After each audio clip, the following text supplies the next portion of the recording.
হঠাৎ করে বাংলাদেশের টকশো জগতে এমন একজনের আবির্ভাব হয়েছে যিনি রীতিমতো একটা ঝড় তুলে দিয়েছেন। তার নাম ব্যারিস্টার এস.এম. শাহরিয়ার কবির। চলুন আজকের এই আলোচনায় আমরা একটি নির্দিষ্ট দৃষ্টিকোণ থেকে তার এই উত্থানের কারণগুলো একটু ভেঙে দেখার চেষ্টা করি। তো কি থাকছে আজকের আলোচনায়? আমরা দেখব টক শোতে তার প্রভাব, তার বিতর্কের কৌশলটা ঠিক কি, তার রাজনৈতিক চিন্তাভাবনার পরিবর্তন এবং সবশেষে তার রাজনৈতিক ভবিষ্যৎ নিয়ে কি ধরনের জল্পনা কল্পনা চলছে। চলুন শুরু করা যাক। প্রথমেই আসা যাক টক শোগুলোতে তার প্রভাবের কথায়। সূত্র অনুযায়ী শাহরিয়ার কবির কিন্তু আর 10 জন সাধারণ আলোচকের মতো নন। টিভিতে তার উপস্থিতি যেন এক অপ্রতিরোধ্য শক্তি। দেখুন, তাকে বর্ণনা করার জন্য যে শব্দটা ব্যবহার করা হচ্ছে, মূর্তিমান আতঙ্ক। ভাবা যায়, মানে বিতর্কের সময় তার উপস্থিতিটাই নাকি অন্য প্যানেলিস্টদের জন্য একটা আতঙ্কের কারণ হয়ে দাঁড়ায়। আর এই তালিকায় দেখুন কারা কারা আছেন। সবাই কিন্তু মিডিয়া জগতে বেশ পরিচিত এবং অভিজ্ঞ মুখ, কিন্তু ভাষ্যটা হলো এদের কেউই নাকি তার যুক্তির ঝড়ের সামনে ঠিকঠাক দাঁড়াতে পারছেন না। তাহলে প্রশ্ন হলো, তার এই সাফল্যের পেছনের রহস্যটা কি? তিনি কি শুধু কথার জোরেই সবাইকে হারিয়ে দিচ্ছেন?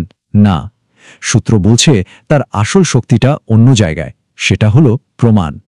এখানে আসলে মূল পার্থক্যটা চোখে পড়ে। একদিকে শাহরিয়ারের পদ্ধতি, যেখানে তিনি কথা বলছেন দলিল, সংবিধান আর তথ্য উপাত্ত দিয়ে, মানে তার হাতে থাকে প্রমাণ, তিনি আগে থেকে প্রস্তুতি নিয়ে আসেন। আর অন্যদিকে তার প্রতিপক্ষদের বিরুদ্ধে অভিযোগটাকে, তারা নাকি আবেগ আর অপপ্রচারের আশ্রয় নেন। আচ্ছা, তো চলুন এবার কিছু বাস্তব উদাহরণ দেখা যাক।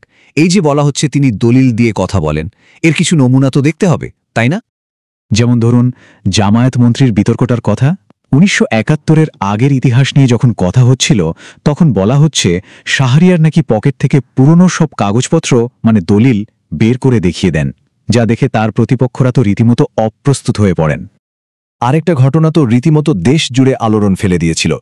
যমুনা টিভিতে উপস্থাপিকা রুকসানা আঞ্জুমান নিকোলের সাথে এক আলোচনায় তিনি শেখ মুজিবকে নিয়ে এমন একটা মন্তব্য করে বসেন, যা নিয়ে প্রচণ্ড বিতর্ক তৈরি হয়। এটা ছিল তার সবচেয়ে আলোচিত মুহূর্তগুলোর একটা। এখন তার এই বর্তমান অবস্থানটা বুঝতে হলে তার অতীতটা একটু দেখতে হবে, কারণ তার রাজনৈতিক দর্শনটা কিন্তু সবসময় এমন ছিল না। এখানে একটা বড়সড় পরিবর্তনের গল্প আছে, যা সূত্রটি তুলে ধরেছে।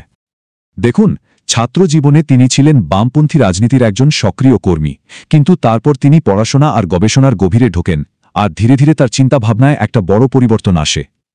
ইসলামের দিকে তার একটা আকর্ষণ তৈরি হয়, আর ফলাফল, আজ তিনি একজন প্রভাবশালী ডানপন্থী চিন্তাবিদ হিসেবে পরিচিত। এই যে ডানপন্থী রাজনীতির দিকে ঝোঁক, এখান থেকেই কিন্তু সবচেয়ে বড় প্রশ্নটা আসে, জামায়াতে ইসলামীর সাথে তার সম্পর্কটা আসলে কি? অনেকেই তো মনে করেন তিনি নিশ্চয়ই জামায়াতের বড় কোনো নেতা, কারণ যেভাবে তিনি কথা বলেন তাতে এটাই তো স্বাভাবিক ধারণা, তাই না? সূত্র কিন্তু ঠিক এই জায়গাটাতেই আলোকপাত করেছে, এবং উত্তরটা বেশ অবাক করার মতো। সূত্র অনুযায়ী তিনি জামায়াতের কোনো পদেই নেই, মানে তিনি কোনো কর্মী, সদস্য বা নেতা কিছুই নন। যদিও তিনি একজন সোচ্চার সমর্থক, কিন্তু দলের সাংগঠনিক কাঠামোতে তার আনুষ্ঠানিক কোনো পরিচয় নেই। তো তিনি যদি দলেও না থাকেন, তাহলে তার এই পরিচিতি দিয়ে কি হবে?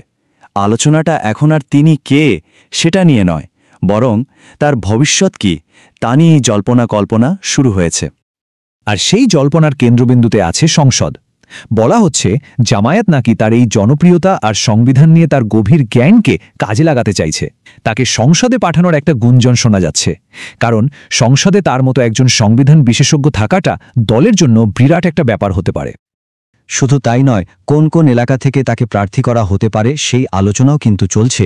দুটো জায়গার কথা বিশেষভাবে উঠে আসছে, এক তার নিজের জেলা নওগাঁ, আর 2 রাজধানী ঢাকার কোনো একটা গুরুত্বপূর্ণ আসন। তাহলে শেষ প্রশ্নটা কি দাঁড়ালো? জামায়াতে ইসলামী কি আসলে এই পদক্ষেপটা নেবে? তাকে কি আমরা ভবিষ্যতে সংসদ সদস্য হিসেবে দেখতে পাব?